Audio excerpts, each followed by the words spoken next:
और यदि लाला हो जाएगा मोटी मोटी बधाई मिलेगी और लाली हो जाएगी तो, लेकिन भक्तों को चाहे लाला हो चाहे लाली हो, ये तो हमारे मन की परिकल्पना रहती ना।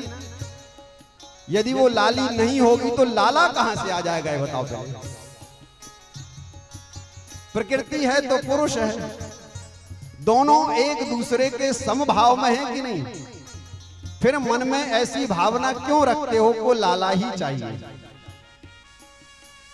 कथा सुनकर के, सत्संग सुनकर के, भजन सुनकर के इन भावनाओं को जरा परिवर्तन करो और अवश्य में भी जरूरी है। कल भी मैंने बतलाया था आपको कि जिस घर में कन्या का जन्म नहीं होता है वो घर पुनीत नहीं होता है, शुद्ध नहीं होता है। जो अपने हाथ से अपने बेटी का विवाह नहीं करता है वो कुल खानदान श्रेष्ठ और पुनीत नहीं माना जाता है। खुद की बेटी है बहुत अच्छी बात है, खुद की बेटी नहीं है यदि तो अड़ोसी की पड़ोसी की किसी गरीब की बेटी का कन्यादान जीवन में अवश्य में भी करना, और बेटी होना घर में ये जरूरी है। सत्यनारायण की कथा सुनते हो ना, वैश्य ने महाराज से निवेदन किया, महाराज ने कथा की विधि बतलाई तो उसने क्या कहा था, संतान हो जाएगी तो मैं पूजा करूंगा। क्या हुआ था? कलावती नाम की कन्या हुई थी कि नहीं हुई थी?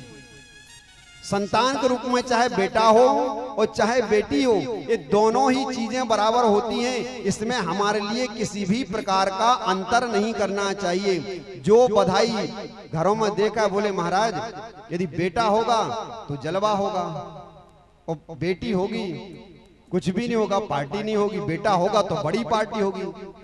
बोले जब हम स्वयं से अपने से नहीं बदलेंगे तो दूसरा कैसे बदल जाएगा? सबसे पहले अपने से बदलने की कोशिश करो और प्रयत्न करो। यदि लाली घर में नहीं होगी तो लाला कहां से आ जाएगा, और यदि लाली नहीं होगी तो लाला आ जाएगा। तो बहू खोजते रहो, कहां से मिलेगी बहू?